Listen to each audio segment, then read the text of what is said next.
authors, entertainers to innovators, we connect with those who help shape our culture. Join us in revealing stories of their lives and backgrounds, their triumphs and tragedies that molded them into who they are today.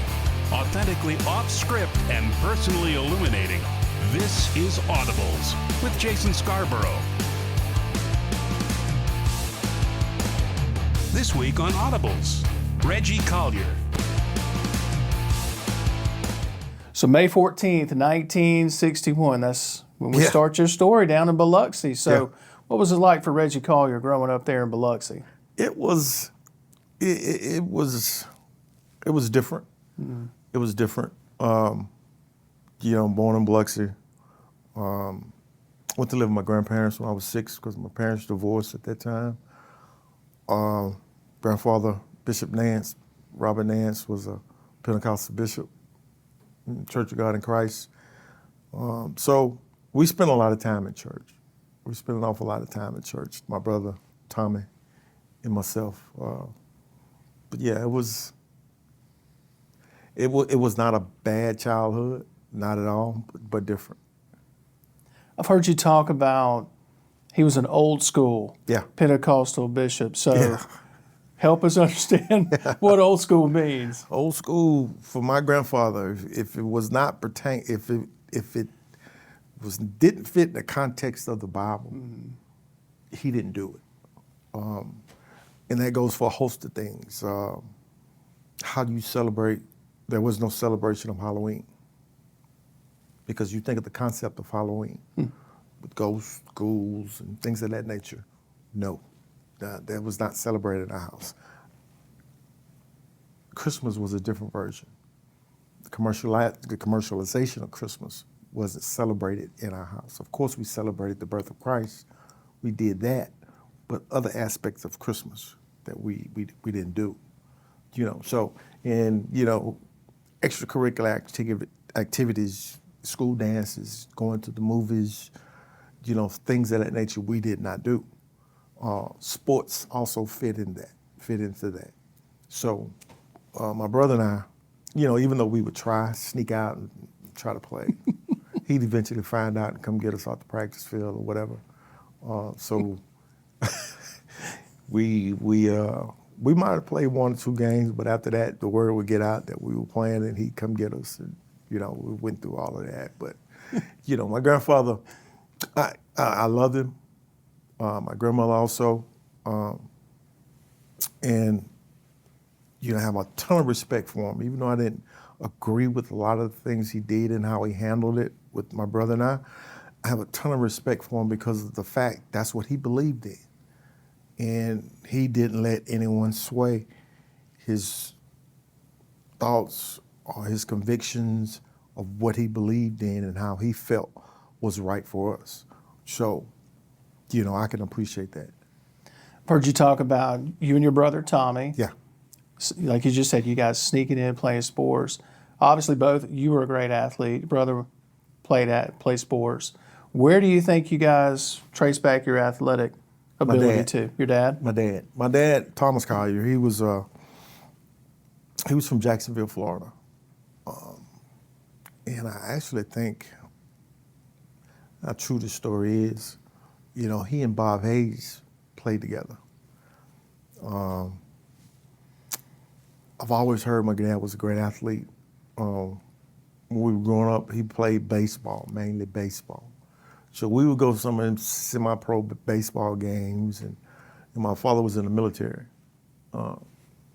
in the Air Force. So he was when we were growing up, he was stationed at Keesler. So, he would come get us and take us to some of his games, and you hear people talk, the older people saying how great your dad was, great athlete he was, great baseball player he was. So ain't no doubt in my mind, because my mom ain't have a lick of athletic ability. So it's undoubtedly my dad. Leave Miss Brenda alone. Come on, man. Leave Miss Brenda alone. So your 10th grade year, you guys make the move to Iberville to live with your dad. Right. So, and it was primarily so you and your brother Tommy could play sports. Is that right? That's exactly right. My mom she had a difficult times, and she was kind of back and forth. And this particular time when she was at the house, I remember vividly me asking, I want to play ball. I want to play ball. I said, can you go talk to Big Dad? That's what we call my grandfather. Can you go talk to Big Dad and see if he'll let us play ball? She said, okay. That conversation didn't go well. Then she kind of gave him an ultimatum. If you don't let him play ball, I'm going to take him over to live with the dad. So my grandfather's not the one you give an ultimatum to.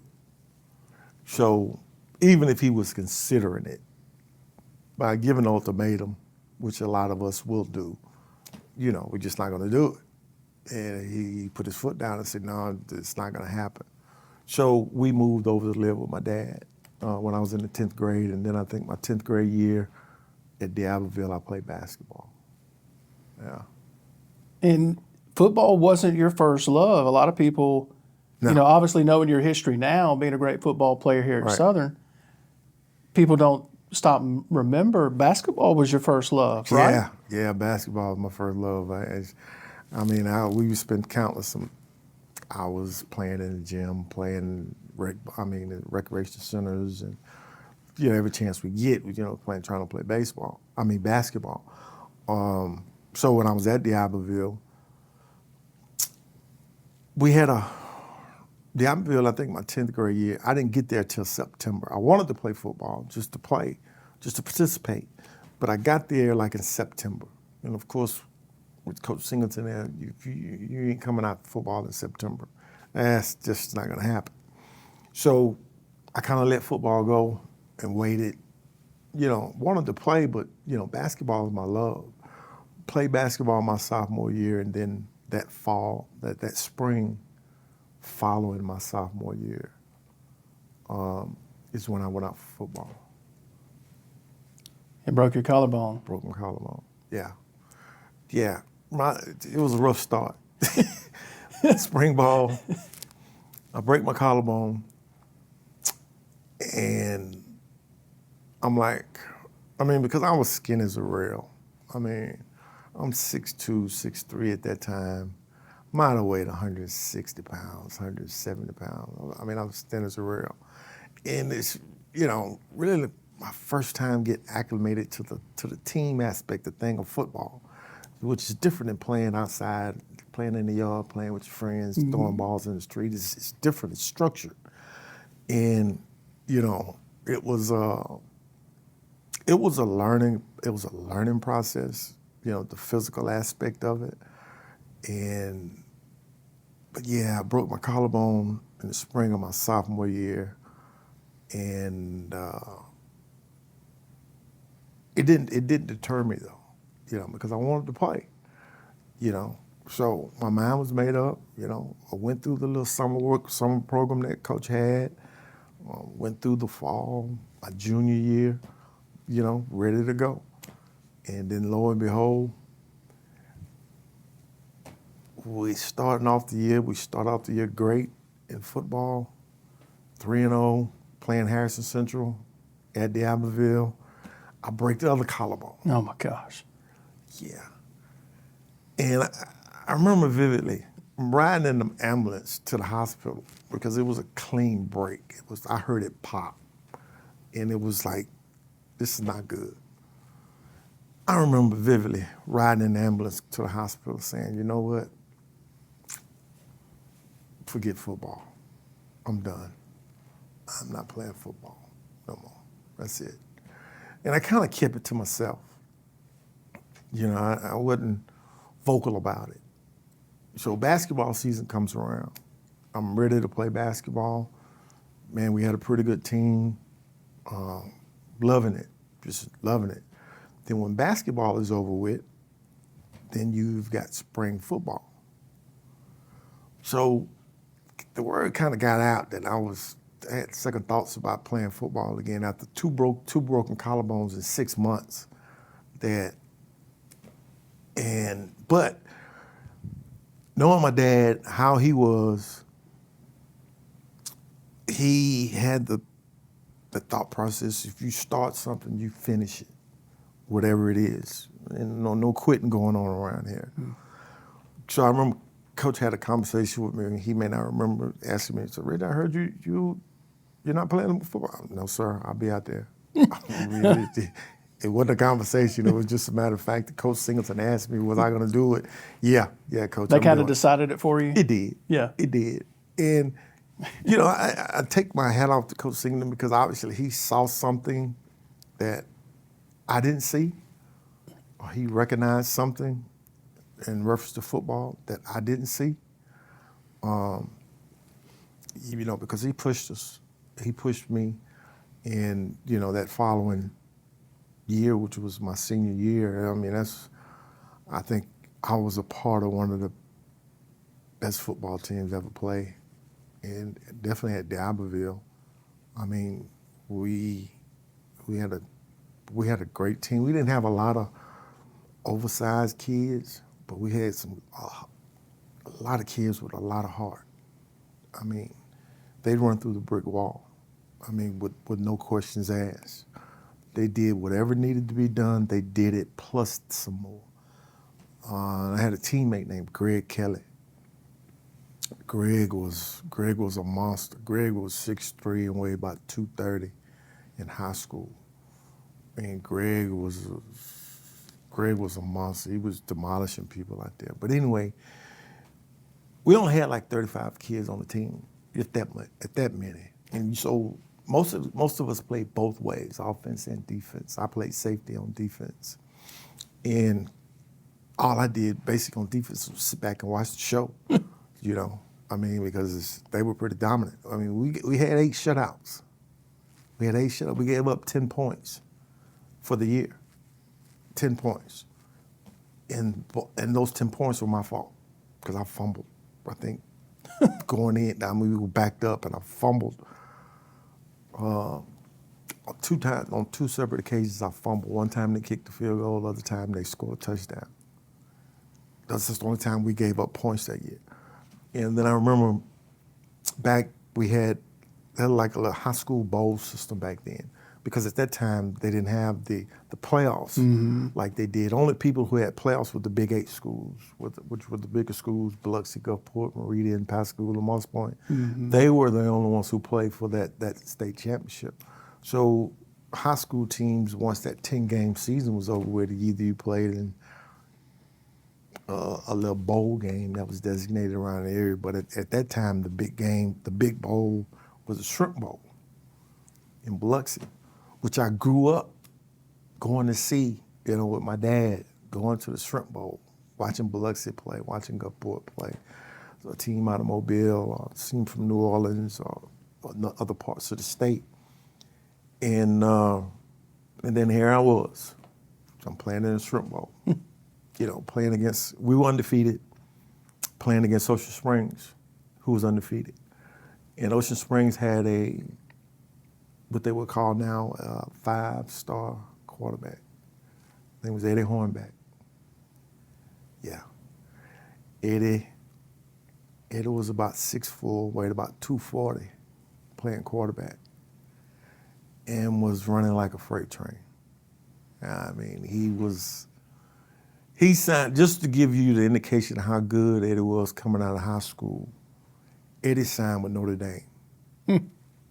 Lou Holtz came down and signed him out of Notre Dame. Now, mind you, this is before the internet, this was just regular press that people were talking about Eddie. And, you know, of course, we all felt that, you know, we were just as good as they were. But Eddie was a monster. Eddie was a monster. Eddie was everything they said he was and then some. You know, and we were fortunate to win that game. I think it was 13-12. They scored on us more that game than anybody else did that whole year. And so we were able to finish that year, you know, undefeated. First team ever do so at D'Iberville. And, you know, which was special. I mean, it's always special when I think back on the guys I played with at D'Iberville and being there with Coach Singleton. Yeah.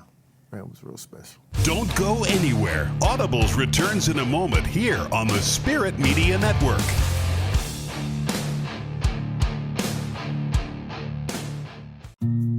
When you find a great community, you will find great health care. That is exactly what King's Daughters Medical Center provides. Keeping businesses moving with occupational wellness, heart-healthy screenings, diabetes education and management, community education, and remote patient monitoring that promotes better care in between regular office visits. KDMC, caring for our community like no one else can. We're going the extra mile, and we're taking you with us. We have a responsibility to get the work to the streets. Join us on the Extra Mile podcast as we travel Mississippi highways to bring you in-depth conversations with state leaders, gotta have the ability to get their product to market, infrastructure stakeholders, and Mississippi locals to give you a behind-the-scenes look at transportation throughout the state. Highways, movement of goods, these are things that we rely on every day. You can listen and watch episodes of the show by visiting gomdot.com/the extra mile. So sweet, so crispy. Nobody makes breakfast as good as Wendy's new home-style French toast sticks. Nobody. Nope. Keep talking. I can't hear you. I should probably stop. Choose wisely. Choose Wendy's home-style French toast sticks.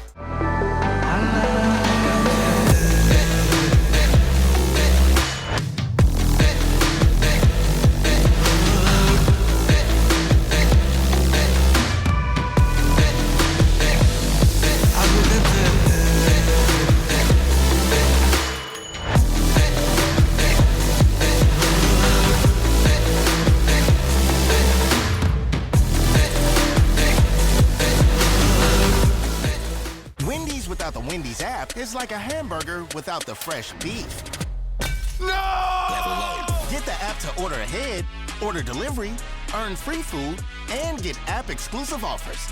One app, all the Wendy's. For those on the go, we give you Audibles with Jason Scarborough, the podcast.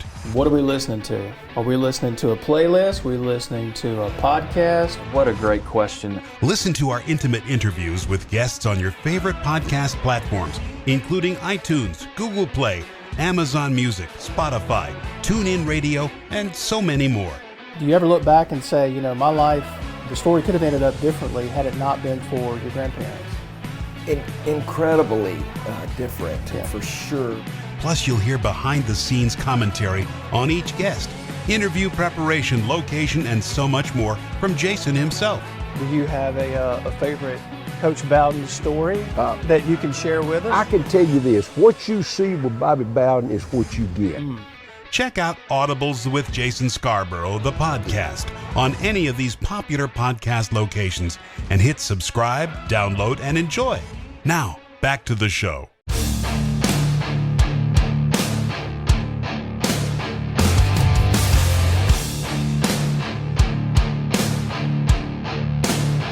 I've heard you describe the recruitment when you were coming out of D'Iberville as interesting. Yeah. The schools involved, Southern Miss obviously, Jackson State, Alcorn State, and Delta State. Delta State was going to allow you to play both basketball and football. Yeah. And that really intrigued you. You wrestled with this for a while, didn't you? I did. Delta State was the first one to offer me to come and say, we'll let you play basketball and football. And I was like, wow. I mean, that's good, but where's Delta State? You know, I'm like, man, that's a long way from home. Jackson State recruited me. I went to Jackson one time. I think it was W.C. Gordon. I think that's who was the head coach. We went to his house, and I don't think he lifted his head that one time to see who would just talk to him. He was cutting his grass. I remember that. He was cutting his grass. And I'm like, wow. Okay. Now, granted, his reasoning being was they had a quarterback at Jackson State named Keith Taylor. Keith Taylor was a hell of an athlete and a hell of a quarterback at Jackson State. So I can understand, why the lack of interest maybe in me, because here I am, only played one full year of high school football, period. That was it. and, even though I excelled my senior year and our team excelled, I was not a known commodity. I wasn't. So that kind of knocked Jackson State out, that little treatment. Coach Cassim came down from Alcorn and visited with me. I never went to Alcorn because I remember the first question I asked him was, how long does it take to get to Alcorn? Where's Alcorn? I knew, and I've heard of Alcorn because, you have to remember, not necessarily remember, but recognize the dynamic of the SWAC schools back then. Mm-hmm. You were getting a lot of guys a lot of athletes still going to SWAC schools, and great athletes at that going to SWAC schools. But, my thing was, at that time, how far is it from home? I'm not trying to make this long trek, 5 or 6 hours from home. I'm not trying to do it. And so that conversation didn't go well. Tulane recruited me. Coach Smith, Larry Smith, was at Tulane. Went to Tulane for a visit, and it was an interesting visit because I went to a practice, one of the practices, and they had a quarterback who was a junior at that time when I was coming out as a senior, was Rock Hunters. I was like, God, this guy's pretty good.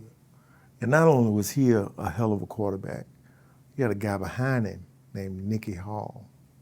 Nicky was about 6'5", 6'6", weighed about 210, and he had one of the strongest arms I'd ever seen. And I'm like, wait a minute, let me do the math here. He's a sophomore. Rock Hunters is a junior. I'm coming in. I won't see the field for 3 years. I said, although I love Tulane, loved the school, grew up hearing about Tulane, and then we got Southern Miss. Whitey Jordan, who was recruiting me. So Whitey is coming he had to come like 4 or 5 games. And I'm like saying to myself, Southern Miss, okay, all right. Because you have to remember, all this is new to me. All this is, the expectations of this attention was new. Because, I had no clue, especially when it comes to football. Everything was basketball with me. But Whitey was coming down, and then, he's telling me all these things that you would tell a recruit. And I'm like saying to myself, Coach, why? This don't make no sense. It doesn't make any sense. You telling me this, but you're the only one telling me this. I said, yeah. And Whitey was different. So, I would always meet him at school. He'd always come to the school. And I would see him at the school in practice. After practice, we talk, and then I'm like, we had a conversation about him coming by the house, and I'm like, this is gonna be an interesting conversation, because you gotta know Whitey. Offensive line coach, he's the epitome what you would imagine an offensive line coach looking like, and he chewed red man tobacco. Oh. And he always had a white shirt on. So he always had stains on his shirt. I'm like, this is gonna go over good with my dad. But the more I met him, each time I met him, he kind of grew on me. And, he was telling me, I'll never forget, he was like, you're one of the best high school recruits I've ever seen. And I'm like, Coach, there's no need for all of that.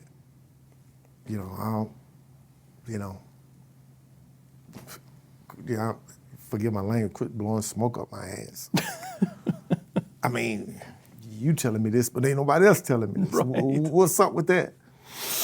So Coach Singleton had a lot of influence on that also, because he knew I had a love for basketball. And he just said, I remember one of the conversations we had, he said, sitting in his office, he was like, Reggie, you're 6'4". You're gonna grow. You're gonna get some more weight. That's the perfect size to be a quarterback. He said, you play center here in basketball. How many 6'4" centers you know in college? And I'm like, not many. So the numbers look good for me to play football. Mm-hmm. Plus I enjoyed it when I was there with Coach Singleton, even though, you know, he worked us pretty hard, old school.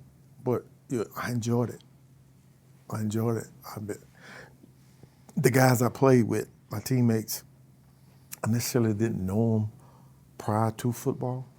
Then once I played football, you had that camaraderie, which only football has. Unlike any other sport, to me, because you know, everything you do together. You know, you win together, you lose together. I mean, you screw up together. You celebrate together. I mean, that was the culture that we had at D'Iberville. One person screwed up, everybody screwed up. Mm-hmm. And we did everything together. So you fell in love with that camaraderie aspect of football that you can't get anywhere else. And, you know, come at the end of the day, I felt like Southern Miss was the best place for me. It was close to home. I felt like I had an opportunity to play relatively early if I did come to Southern Miss. So, you know, that was the decision was made that, you know, I'd be coming here to Hattiesburg. Don't go anywhere. Audibles returns in a moment here on the Spirit Media Network. We believe patient-centered care is where it all begins. That's why King's Daughters Medical Center ranks nationally in patient care and safety. Our staff's commitment to better healthcare means a higher quality of life for so many. We are one team, one heartbeat, one mission to provide this community with the high-quality healthcare. KDMC, caring for our community like no one else can. Wendy's without the Wendy's app is like a hamburger without the fresh beef. No! Get the app to order ahead, order delivery, earn free food, and get app-exclusive offers. One app, all the Wendy's.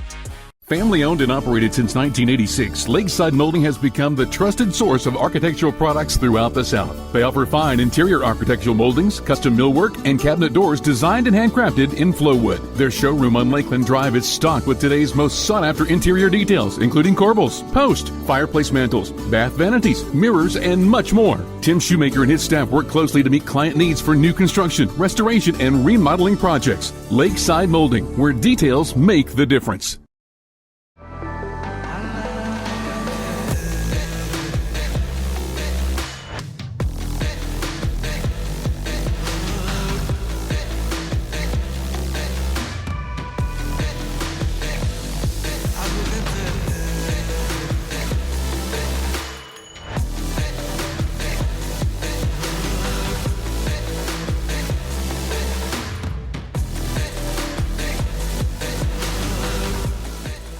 So sweet, so crispy. Nobody makes breakfast as good as Wendy's new home-style French toast sticks. Nobody. Nope. Keep talking. I can't hear you. I should probably stop. Choose wisely. Choose Wendy's home-style French toast sticks. For those on the go, we give you Audibles with Jason Scarborough, the podcast. What are we listening to? Are we listening to a playlist? Are we listening to a podcast? What a great question. Listen to our intimate interviews with guests on your favorite podcast platforms, including iTunes, Google Play, Amazon Music, Spotify, TuneIn Radio, and so many more. Do you ever look back and say, you know, my life, the story could have ended up differently had it not been for your grandparents? Incredibly different, for sure. Plus, you'll hear behind-the-scenes commentary on each guest, interview preparation, location, and so much more from Jason himself. Do you have a favorite Coach Bowden story that you can share with us? I can tell you this, what you see with Bobby Bowden is what you get. Check out Audibles with Jason Scarborough, the podcast, on any of these popular podcast locations and hit subscribe, download, and enjoy. Now, back to the show.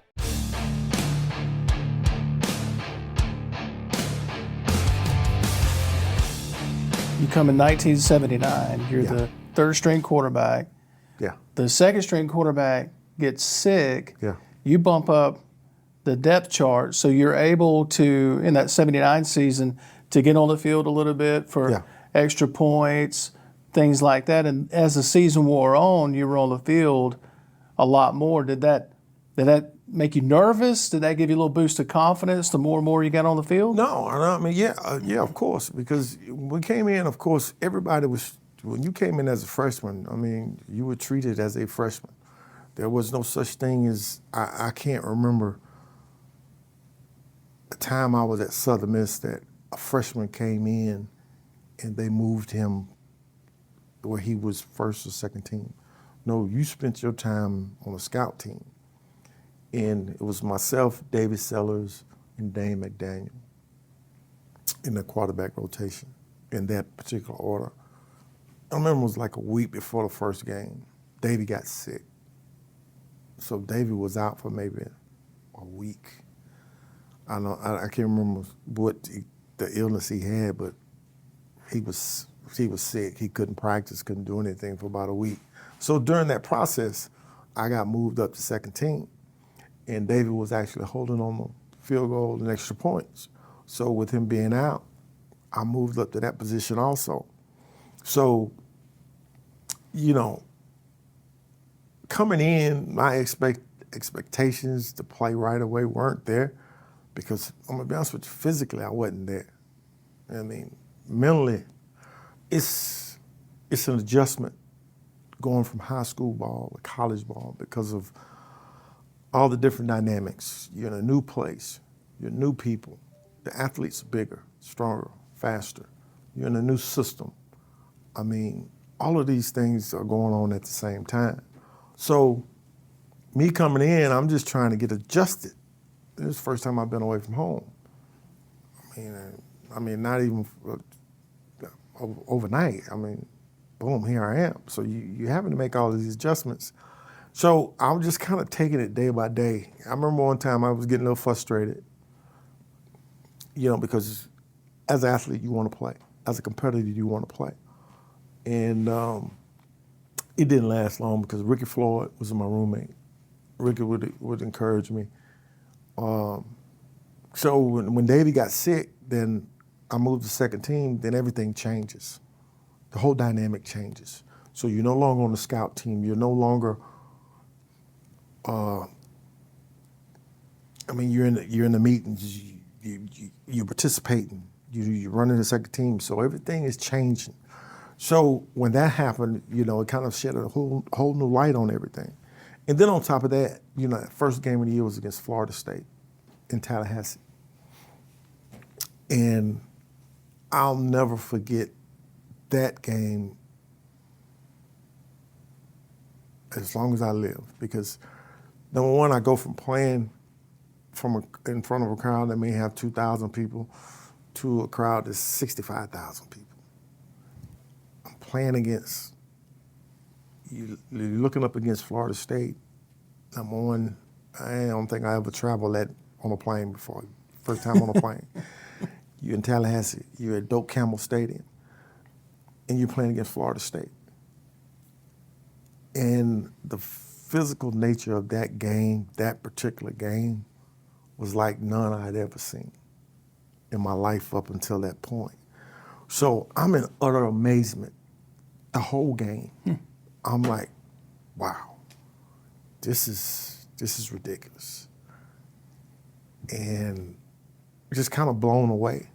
But like maybe the first quarter, I'm too busy. I'm still in amazement of everything. And I'm saying to myself, you know, I hope Dane don't get hurt. Because the way he got hurt, I got to go in there. And that's probably the only time I've ever said that in college. But it was just overwhelming, that first part, doing it, going out, and then just seeing it. And, you know, we should have won the game, but we didn't.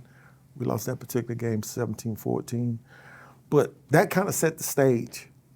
I said, oh, guys, it can't get no better. I'm saying to myself, it can't get no better than this, you know. So as the season progressed, I started getting a little bit more practice time. And then later on that season, I started playing in the games, you know. And I think that last year, the last game of my freshman year, I got put in like after the first series. And, you know, it's one of the things I kind of said to myself, you know, once I get in, I ain't coming back out. You know, once I get on that field, I ain't coming back out. I don't know what I got to do, whatever it is, but I'm not coming back. No. So it kind of stuck, and you know, that was the first time right out here. I remember the first series, it was on that end of the field when I came in, and against Arkansas State. The start of the Reggie Collier era here, so because you never did come back off the field after that. 1980 rolls around. 1980 rolls around. You're named the starter. Right. Tulane. Right. And I've heard you talk about that game that day in the Superdome. Right.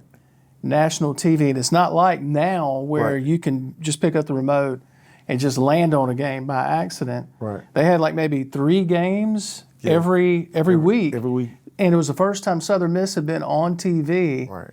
You're the starter, Superdome, first time on turf, Tulane. Yeah. What's going through your head? All of that at the same time. But let me back up to that, because during the spring and the fall, Davey and I were battling back and forth between who was going to be the starter, you know. So we were going back and forth. And, you know, I was named the starter like the week, although I was running the first team, Davey was running the first team. I was named starter the week of the game, got out the first team reps. So going into the Tulane game, you know, all of those firsts that we're talking about. And then the year prior to that, you know, we lost a close game to Tulane here in Hattiesburg, which was a precursor and a build-up to that first game of the year against Tulane in the Superdome. That being on TV, that being on turf. I never played on turf. My first game as a starter. And so the butterflies were all over the place, the nerves. And I promise you, that first half was about the worst I could ever play. I mean, I didn't turn the ball over or anything, but it was just one of those games where I just didn't go out and play. And I said to myself coming into halftime, I might not. They might put Dave in there. I said, but Coach Collins kind of pulled me to the side, told me to calm down, just play football. And then that's what I did from that point on, because number one, it gave me the confidence that they had confidence in me. Not necessarily that I had confidence in my own, I didn't have confidence in myself, which I did, but you know, it's something that to have everybody else have that confidence in you that you're gonna get it done. And, you know, being at that position, you know, you can't really doubt yourself and be successful. You can't, because if you do, they'll see it. So if they have doubt, they're not gonna do what they're supposed to do. They have to have the supreme confidence that whoever's pulling the trigger back there, whoever calling the signals, they have the ultimate confidence in them. And you have to earn that. And, you know, I think that was the start of that process of guys saying to themselves, if we do our job and give him a chance, you know, we can make things happen. And so, you know, we fell behind in Tulane and we came back and won that game. That game was special. Don't go anywhere. Audibles returns in a moment here on the Spirit Media Network.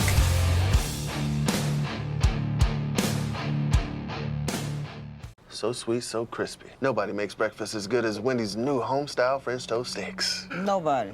Nope. Keep talking. I can't hear you. I should probably Stop. Choose wisely. Choose Wendy's home-style French toast sticks. Quality of life is about lifelong care. Your family's health care is important to you, and that's important to us. King's Daughters Medical Center is here for your family in every stage of life, from the excited new parents, adolescent and teen years, to the big day.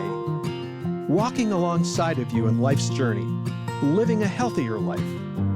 KDMC, caring for our community like no one else can. Family owned and operated since 1986, Lakeside Molding has become the trusted source of architectural products throughout the South. They offer fine interior architectural moldings, custom millwork, and cabinet doors designed and handcrafted in Flowwood. Their showroom on Lakeland Drive is stocked with today's most sought-after interior details, including corbels, post, fireplace mantles, bath vanities, mirrors, and much more. Tim Shoemaker and his staff work closely to meet client needs for new construction, restoration, and remodeling projects. Lakeside Molding, where details make the difference.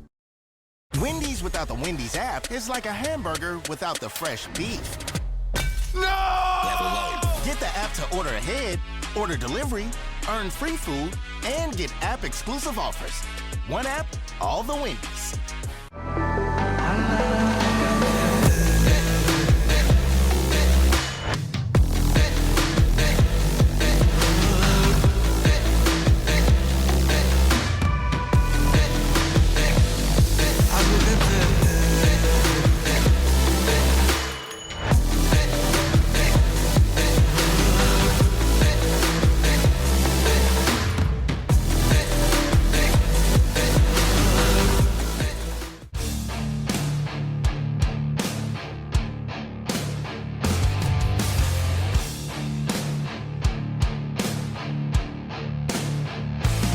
Off and running at that point, the 1980 season.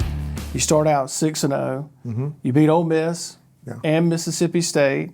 Finish the season 9-3 Yeah. With an Independence Bowl win, and then you roll into that 81 season. And that 81 season was really special for a lot of reasons. You've got to be feeling really confident at this point. You've got Sammy Winder back, I believe, that year. Your teammate in the backfield, Lewis Lips at receiver. So roll around to the Alabama game. This is one of my favorites. You guys played Alabama that season. Bama's they're ranked number 7 in the country. Mm-hmm. And you guys roll in there and you tie them, Yeah. which was unheard of back in that day to even sniff close to Bear Bryant in Alabama. You guys roll in there and tie them. So what did that do for your confidence and for the team's confidence? Well, we were extremely confident going into the game. Yeah. And if I could back it up a little bit, you know, myself personally, I had all the confidence in the world coming into my junior year because I had gained weight, I had gained a little bit, I got a little bit faster, I was in the system, I knew what to do, I knew what was expected of me, and they kind of let me do what I do. And so rolling into Alabama, we were extremely confident as to what we could do. You know, nobody, I don't think, you know, had a clue of what was going to happen during that course of that game, with the exception of us. Our defense was extremely good. I mean, that's one of the chapters that's not mentioned quite enough. When I was here, was the defense that we had, especially my junior year, because they led the country in scoring defense, giving up 8 points a game. You had Gerald Bayless, George Tillman, Greg Kelly, who was a high school teammate of mine. Hanford had already gone, but you had Eddie Ray and Danny Jackson. Those guys, they weren't giving up anything. And it didn't matter who we played, where we played, when we played. We knew as an offense, guys, we score 14, 21 points, we're going to win. So the key for me, and what I kept saying to myself, is take care of the ball. You take care of the ball and do what you're supposed to do. We got a chance to win every game we play. So we were extremely confident coming into my junior year.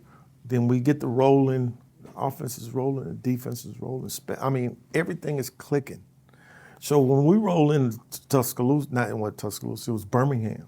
When we roll into Birmingham against Alabama, we had got, me personally, I had got a taste of what it was like to play against Alabama because they beat us the previous year, 42-7 in Tuscaloosa. And that particular game in Tuscaloosa, my sophomore year when they beat us, is when I realized that the game is as much mental as it is physical.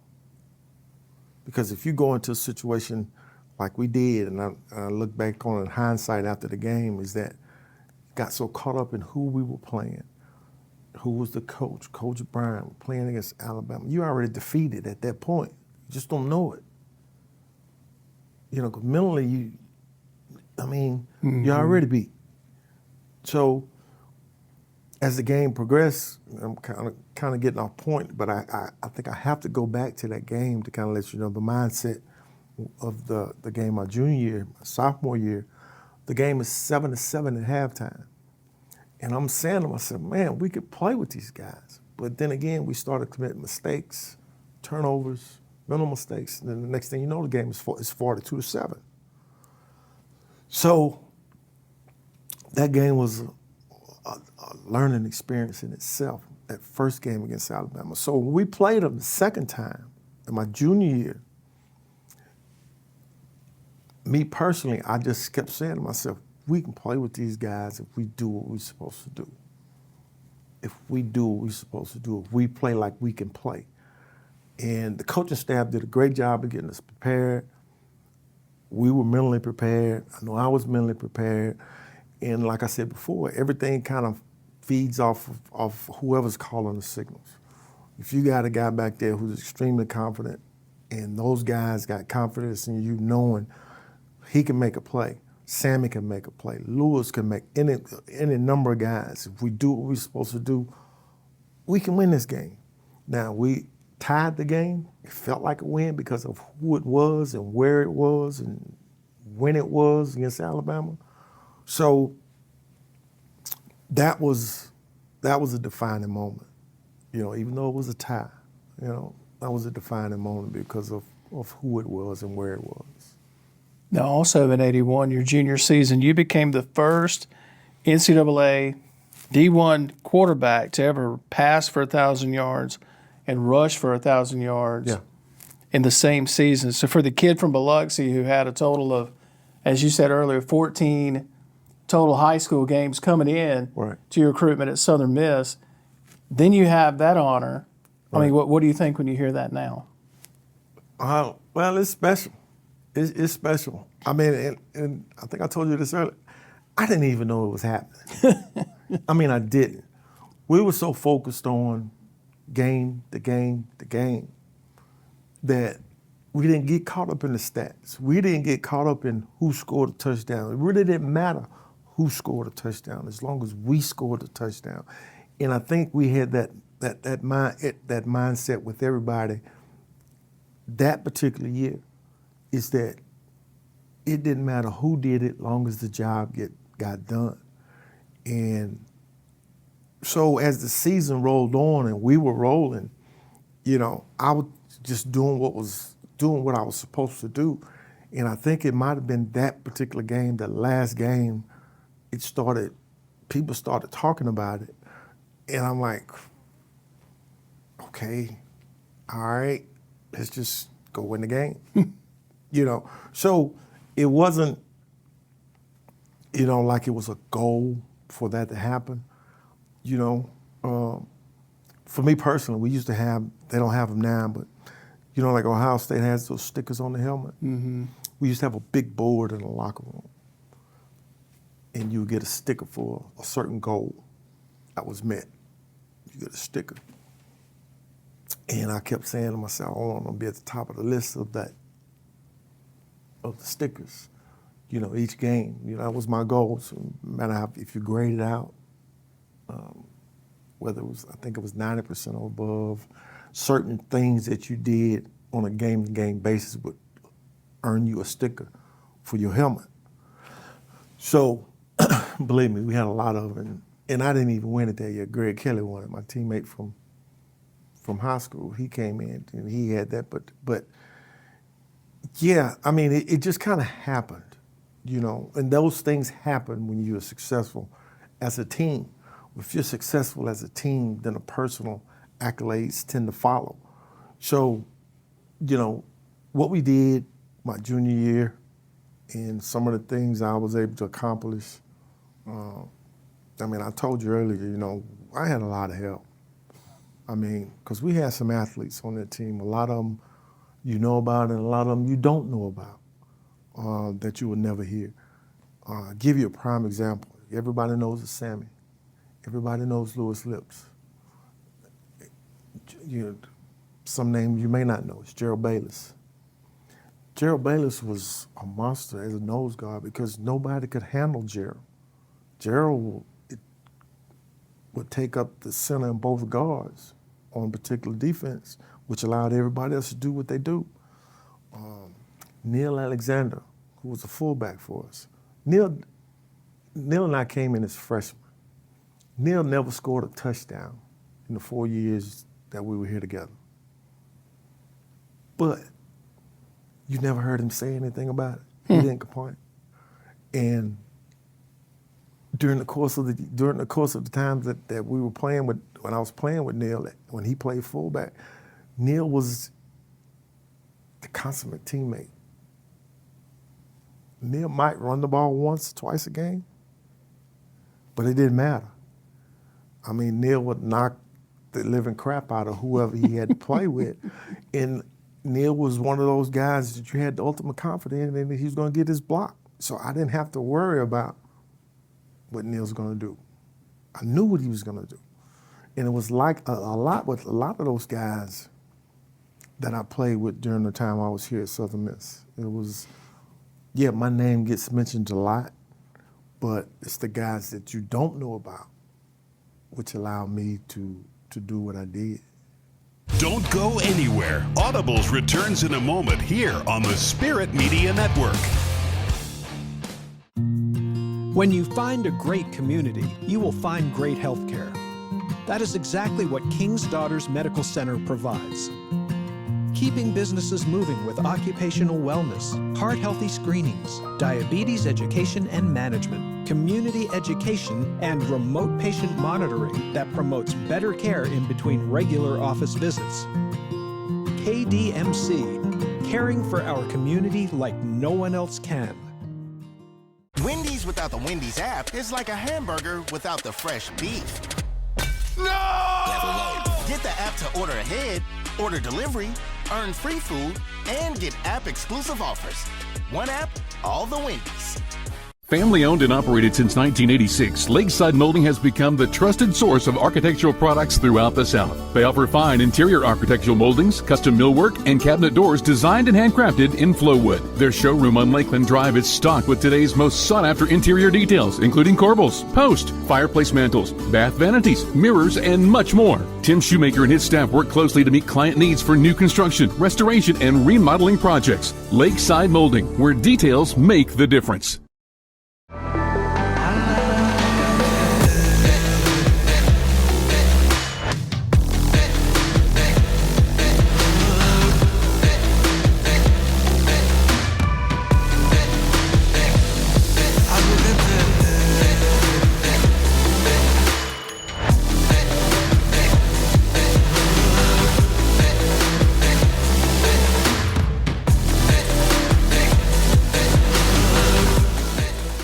So sweet, so crispy. Nobody makes breakfast as good as Wendy's new home-style French toast sticks. Nobody.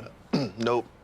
Keep talking. I can't hear you. I should probably stop. Choose wisely. Choose Wendy's home-style French toast sticks. For those on the go, we give you Audibles with Jason Scarborough, the podcast. What are we listening to? Are we listening to a playlist? Are we listening to a podcast? What a great question. Listen to our intimate interviews with guests on your favorite podcast platforms, including iTunes, Google Play, Amazon Music, Spotify, TuneIn Radio, and so many more. Do you ever look back and say, you know, my life, the story could have ended up differently had it not been for your grandparents? Incredibly different, for sure. Plus, you'll hear behind-the-scenes commentary on each guest, interview preparation, location, and so much more from Jason himself. Do you have a favorite Coach Bowden story that you can share with us? I can tell you this, what you see with Bobby Bowden is what you get. Check out Audibles with Jason Scarborough, the podcast, on any of these popular podcast locations and hit subscribe, download, and enjoy. Now, back to the show.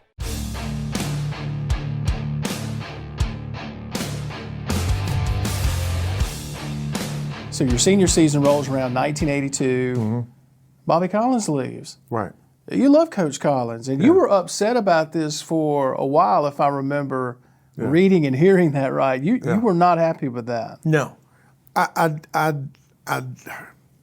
was crushed. I really was, because we had formed a bond between myself, him, Coach Jordan, Coach Bauer, Coach McCarthy, Milo. I mean, we had it clicking. I mean, we had it going. And, when it happened, it was just like, boom, overnight, he was gone. And I'm like, really? I mean, here we just finished 9-1-1. We got 20 starters coming back. 20. Only people that were left off the team my junior year was Sammy Weiner.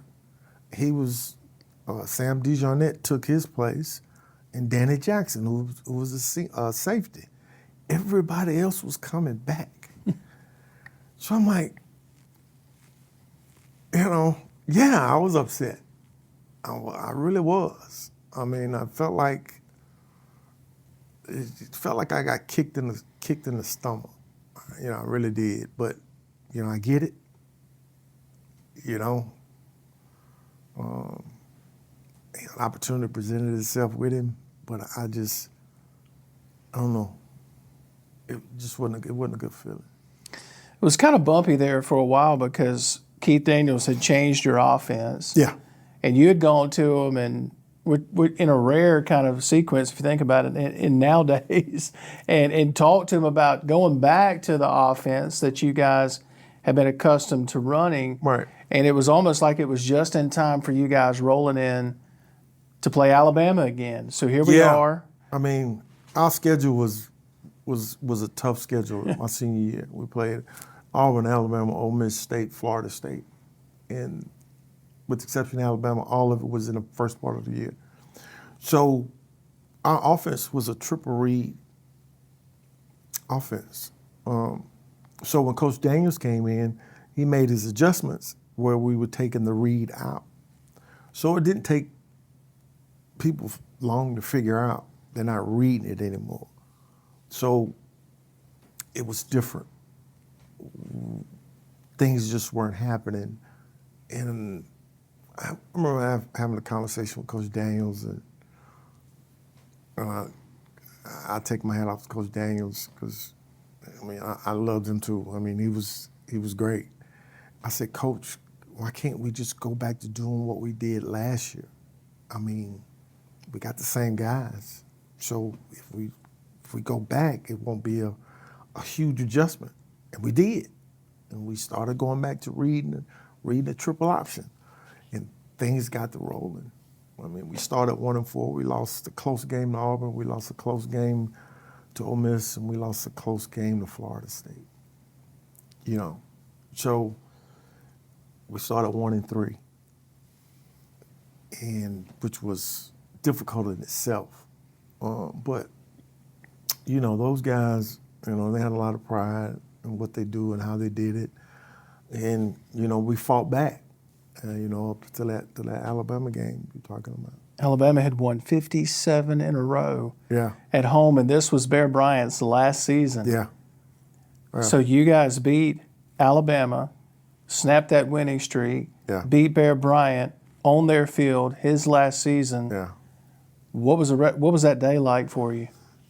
That day, it kind of goes back to what I had said the previous year about playing Alabama or anybody else we played. Mm-hmm. It didn't matter who you were. It didn't matter who you were where we played you. We were coming to win. We were coming to win the game. So coming into Tuscaloosa, of course, everybody kind of knew that was Coach Bryant was toward the end of his career. And Alabama is still Alabama. I mean, I don't care any way you slice it. Alabama is Alabama. And we were on a winning streak. So we came into that game. Coach Daniels had a great game plan. We had a couple little wrinkles that we threw in, and we jumped on them quick. And before you know it, it was 28-7, something of that nature. And Alabama, being who they are, came rolling back. And then toward the end of the game, it got kind of touchy, but, we kind of held on, ended up winning 38, I think it was 38-29. But, anytime you play against somebody like Alabama, it's special, especially when you're from a program that was trying to come up like Southern Miss was, trying to make a name for ourselves, trying to establish that we were one of the better programs, not just in the area, but one of the better programs in the country. Because we had the mindset that it didn't matter who you were, where you were, when it was, we were coming to beat you. And we had the athletes at that time. So, we were recruiting just about everybody in the state when it comes to the athletes in the state and the surrounding areas. So we had the talent on the field in order to do that. And it was just a matter of just letting everybody else know who we were. But yeah, we were coming to get you. We were going to hit you in the mouth. In my case, just try to run away from you. You ran over a few people too back in your day. I ain't run over nobody. I wasn't trying to run. I wasn't trying to run over nobody. I'm trying to run around. I'm trying to run around you and run away from you. It's because when I was playing, I didn't weigh any more than 200 pounds. If I weighed that much, so the game was predicated on speed around the edges, that type of thing. But yeah, I left that running over people to Sammy. Yeah. And those guys. You had such a decorated career at Southern Miss, and a lot of the superlatives you guys will see on the wall behind us here. This gentleman had a huge hand in that. And for that, 2008 was a big year for you. You're inducted into the Mississippi Sports Hall of Fame and Museum. Southern Miss, also that year, retires your number 10 jersey. So I know it's hard to pick, but is there one that surprised you more out of those two? Well, both of them are right there together. Because, I came back to Southern Miss back in 2003 because I never did graduate and went back to school full time, got my degree, which is, I'm more proud of that than the other two that we're talking about. The fact that I am a graduate and an alumni of Southern Miss. I just didn't attend for 4 years. It took me 20 years to do it, but I got my degree, So that in itself was a proud moment. But to be recognized, the Sports Hall of Fame, and then the ultimate recognition for some of the accomplishments is for them to retire your number. That's the ultimate accomplishment for anybody. I don't care whether it's high school, college, professional ball, for them to recognize you and say nobody will ever wear this number again because of some of the things that you did on the field is something special.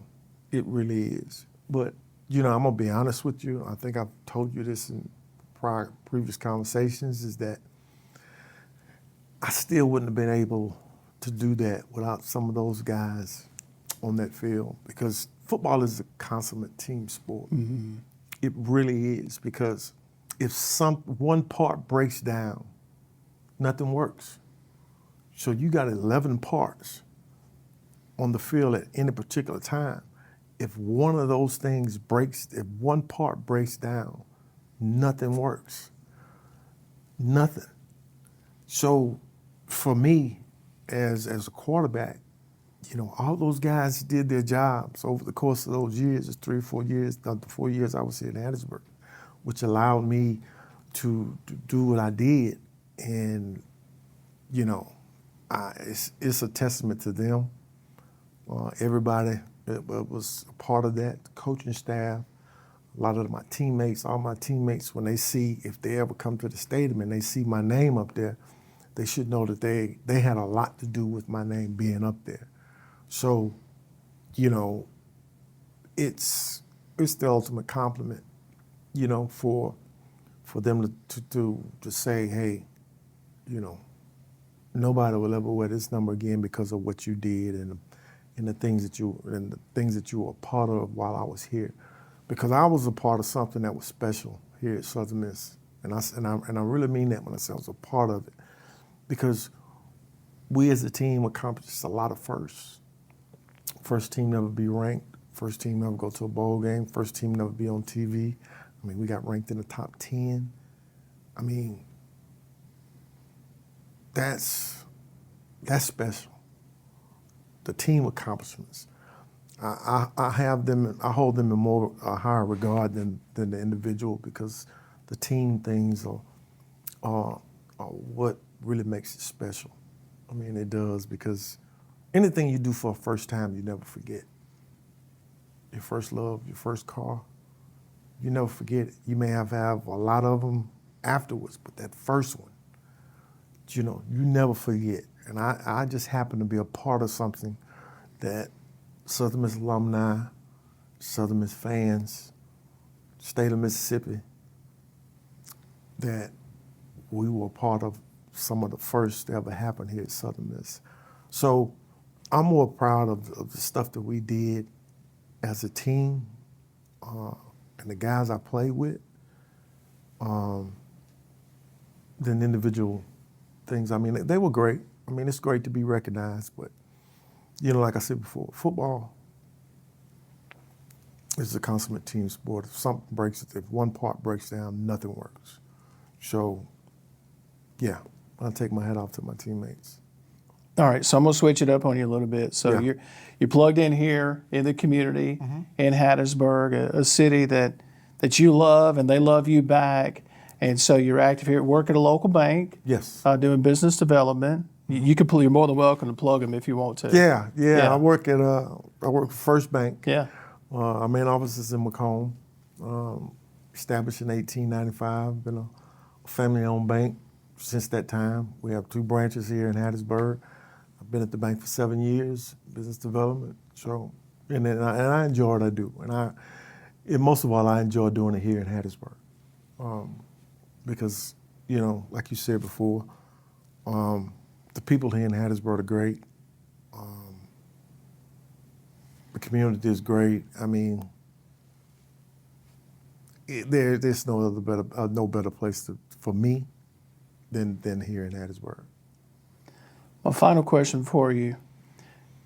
What do you think Miss Brenda, your beloved mom, would think about all the honors, jerseys being retired, how much this city continues to love and revere you? What your life looks like now? Mm-hmm. What do you think Miss Brenda would think about all this? I think she'd be smiling. Yeah. She'd be smiling. I've been through a lot personally. She went through a lot personally. So, you know, for me to be where I am right now, I think she'd be more proud of me, of who I am as a person.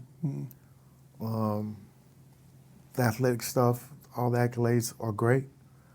But I think, you know, who I am right now, she'd be extremely proud. You know, it's the crazy thing about my mom, it could be a stadium full of people. And she had a distinct voice. I could hear her voice over anybody. It could be a stadium full of people. But then I could hear my mama hollering about something. I'm like, Lord have mercy, that's mama. You know. But yeah. It's no doubt in my mind she'd have a smile on her face right now.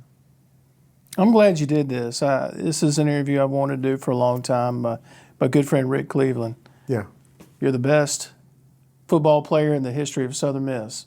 according to Rick Cleveland. So that's quite an honor. It's quite an honor. It's quite an honor. And so I'm glad that we finally got to sit down with you, and I hope we get to catch up again soon. And yeah. And thank you for doing this with us. Yeah, man, no problem. Just give me a call. We'll do it. You know, our parents are now, you know, Wyatt, my kid playing, you know, probably didn't want coach's opinion why your kid ain't playing, because he probably ain't no good. Thanks for watching. We'll see you next week for another episode of Audibles with Jason Scarborough.